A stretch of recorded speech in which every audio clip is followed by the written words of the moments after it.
Imagine this.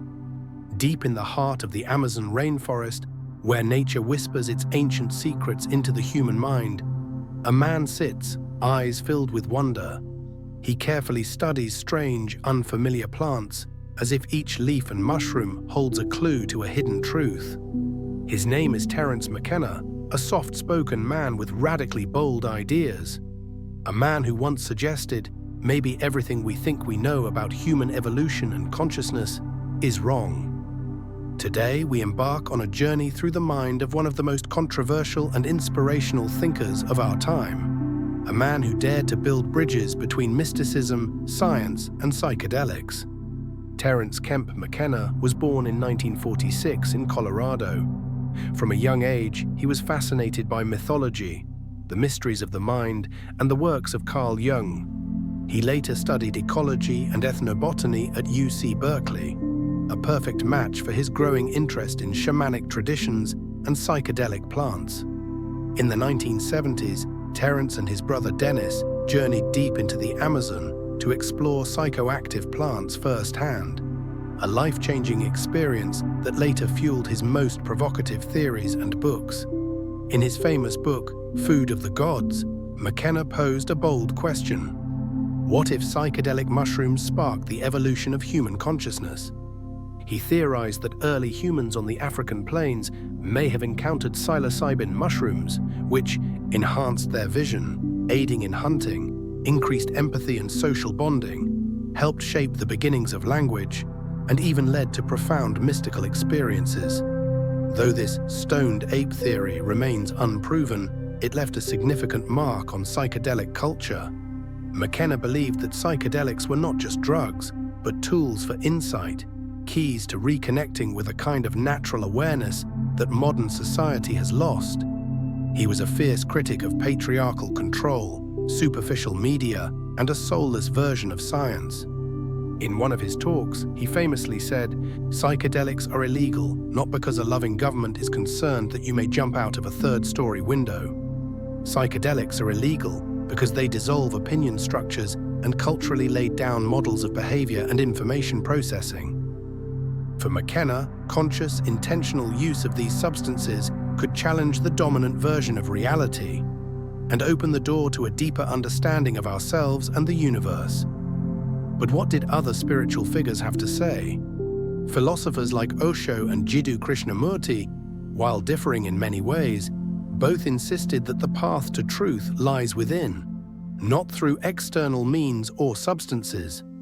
Krishnamurti, in particular, believed that any intermediary, whether it be rituals or psychedelics, ultimately blocks true understanding, because it comes from outside, not from one's own direct insight.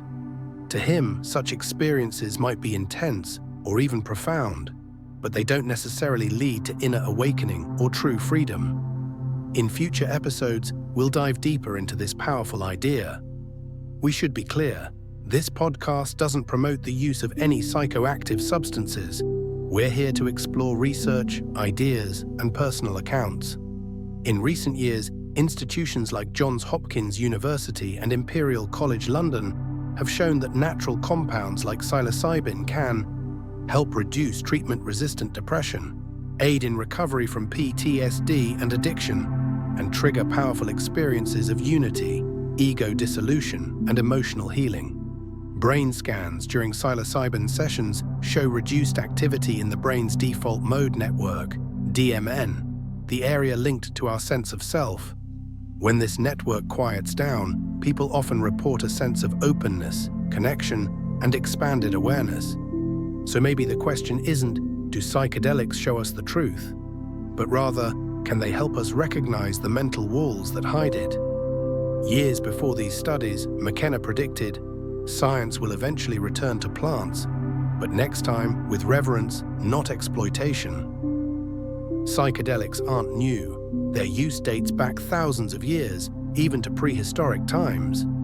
Cave paintings in Spain and Algeria suggest that ancient people used hallucinogenic mushrooms in rituals of healing and spiritual connection. From the Eleusinian mysteries of ancient Greece to the blue lotus of Egypt, to soma in India and ayahuasca in the Amazon, one common thread runs through them all: the search for meaning. These were not used casually. They were sacred, tools for prayer, communion with ancestors, and deep healing. This brings us to a critical question. Are psychedelics tools of insight or illusions of grandeur? Does the beauty or intensity of an experience make it real? Some philosophers argue that inner experiences, especially non-repeatable ones, are too subjective to be trustworthy. But McKenna and his followers would reply, reality is what feels most real in the moment, even if you can't explain it logically. For him, the mystical wasn't abstract. It was deeply personal, direct, and often ineffable. He believed true mysticism wasn't found in religious dogma or sacred texts, but in first-hand experience of expanded awareness. He once said, "Psychedelics are doorways to a forgotten world, where you merge with everything, needing no interpreter." During these experiences, many report that their sense of individual identity disappears, replaced by what McKenna called a cosmic consciousness. Although he never claimed to be a shaman or to belong to any formal tradition, his lifestyle, focused on altered states of consciousness, visionary plants, and unseen dimensions, bore many parallels to traditional shamanic roles. He even spoke about contact with entities in altered states, strange, intelligent beings from other dimensions. To McKenna, these weren't hallucinations, but glimpses into other layers of reality. For him, mysticism wasn't just spiritual. It was a form of knowledge about nature, consciousness, and the fabric of existence. Terence McKenna passed away in 2000, but his ideas continue to inspire new generations. A species of mushroom was named in his honor. Many in the world of psychedelic therapy still look to his writings as a source of insight and courage. He often reminded us, science without spirituality is dry and lifeless, and spirituality without reason can become misleading.